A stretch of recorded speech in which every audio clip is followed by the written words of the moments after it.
What if your nose grew every time you lied? Like Pinocchio. Exactly. Everyone knows that story. A wooden puppet, a lying nose, a fairy. Yeah, from the Disney movie. But here's the thing. The real story is nothing like Disney. The original Pinocchio is dark, really dark. How dark? He kills a cricket with a hammer. What? He gets hanged from a tree, turned into a donkey. Carlo Collodi wrote it in Italy in 1883. Why is it so different from the movie? Because Collodi didn't write a happy story. He wanted Pinocchio to die at the end. Die? For real? His editor said no, so he kept writing. And that's how the real ending was born. A puppet who becomes a real boy, not by magic. Now let's go back to 1883. Listen to his story. A carpenter named Antonio found a strange piece of wood. He tried to cut it, but the wood cried out in pain. Frightened, Antonio gave it to his neighbor Geppetto. Geppetto was old, poor, and very lonely. He started carving a puppet, but it came alive as he worked. Its eyes stared at him. Its mouth started laughing. Its hands grabbed his wig. Its feet kicked him. The moment it could walk, it ran out the door. Back home, Pinocchio heard a voice from the wall. A talking cricket. It had lived there for 100 years. The cricket said, "Children who disobey always come to a bad end." Pinocchio got angry. He threw a hammer at the cricket. The cricket died, just like that. Geppetto came back. He had sold his only coat for a schoolbook. He gave Pinocchio his own lunch, 3 pairs. Pinocchio promised to go to school. He meant it, for now. On the way to school, Pinocchio heard music. A puppet theater. He sold his schoolbook to buy a ticket. On stage, the other puppets saw him and cheered. "A wooden boy! One of us!" they shouted. The theater owner was Fire Eater, huge and terrifying. He wanted to burn Pinocchio as firewood. But Pinocchio cried and told him about old Geppetto. Fire Eater sneezed. That was his way of being moved. He let Pinocchio go and gave him 5 gold coins. Walking home with his gold, Pinocchio met a fox and a cat. The fox limped. The cat pretended to be blind. They told him about a magic field. "Bury your coins there. A tree of gold will grow." The ghost of the dead cricket appeared and warned him. Pinocchio ignored it. He trusted the fox and the cat. That night, robbers chased him through the dark forest. They caught him. His gold coins were gone. Pinocchio ran to a small house in the woods. A beautiful woman with blue hair opened the door. She was the Blue Fairy. She saved his life. She asked, "Where are your gold coins?" Pinocchio lied. "I lost them." His nose grew longer. He lied again. It grew even more. Soon his nose was so long he could not leave the room. The Blue Fairy laughed and taught him a lesson. There are 2 kinds of lies: short legs and long noses. Pinocchio promised to be good. He went back to school. But his friend Lampwick had a better idea. "Come to the land of toys. No school, no rules, just fun." Pinocchio felt guilty, but he got on the wagon anyway. The donkeys pulling the wagon had tears in their eyes. Pinocchio didn't notice. He was too excited. For 5 months he played every day. No books, no work.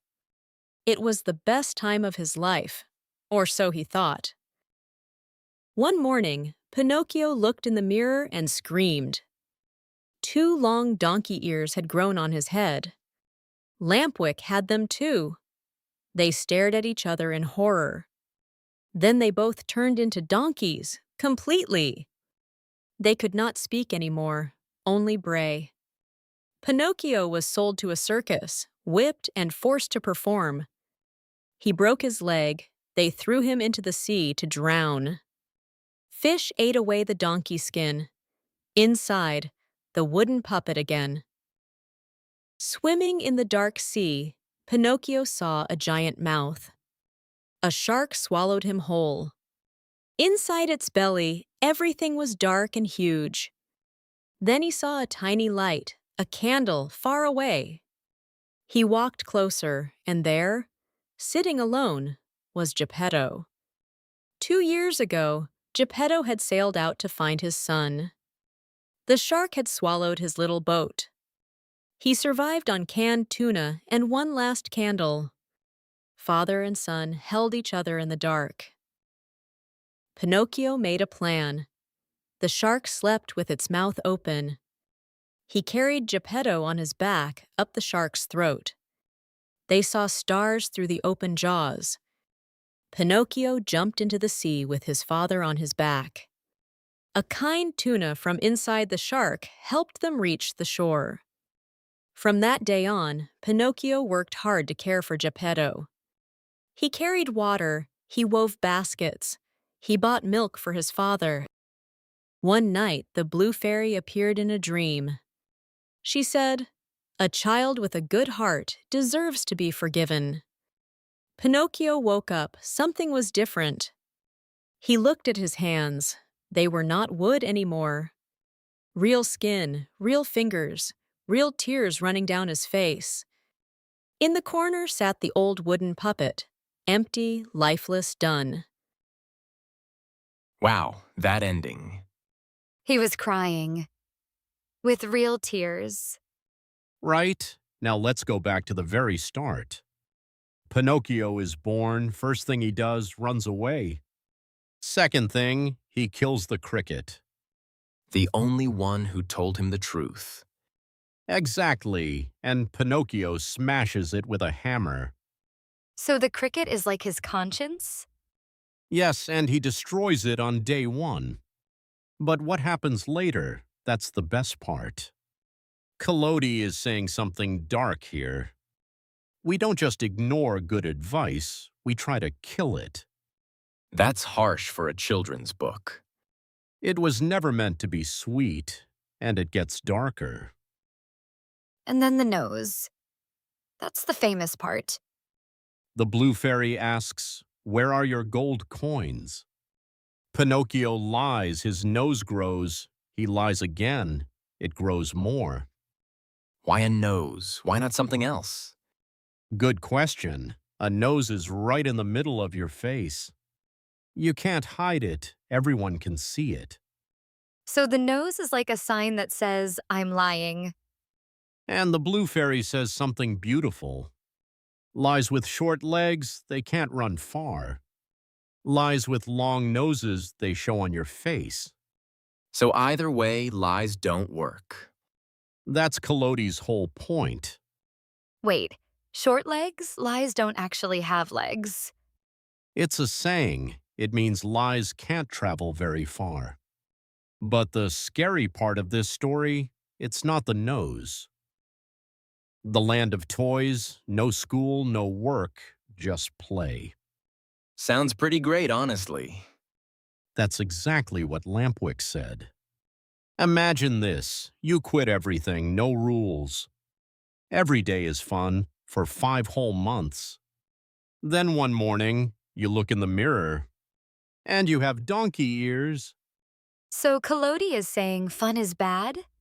No, fun without purpose makes you less than human. The boys couldn't talk anymore. Right, they lost their voice. Think about that. Voice is what makes us different from animals. Pinocchio gets sold to a circus, whipped, his leg breaks. They throw him into the sea to drown. And the puppet comes back out. But the darkest moment, that's still coming. The shark. The shark swallows Pinocchio whole. Inside, dark, cold, and huge. Then he sees a tiny light, a candle. Geppetto. Sitting alone for 2 years inside a shark. 2 years? How did he survive? Canned tuna and one last candle. He sailed into the ocean to find his son and got swallowed. That's real love. And here Pinocchio finally changes. He carries Geppetto on his back up the shark's throat. The boy who ran away from his father? Now carries him home. That's the real transformation. Remember how we started. What if your nose grew every time you lied? It sounded like a joke back then. But now you know what Collodi really meant. The nose was just the obvious lie. The real lies were harder to see.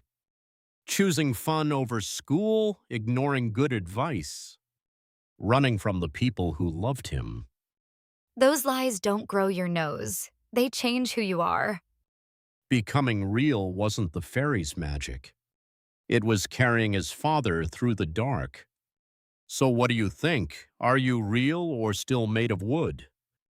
Tell us in the comments. We'd love to know. Thanks for watching. English learning videos are uploaded to this channel every day.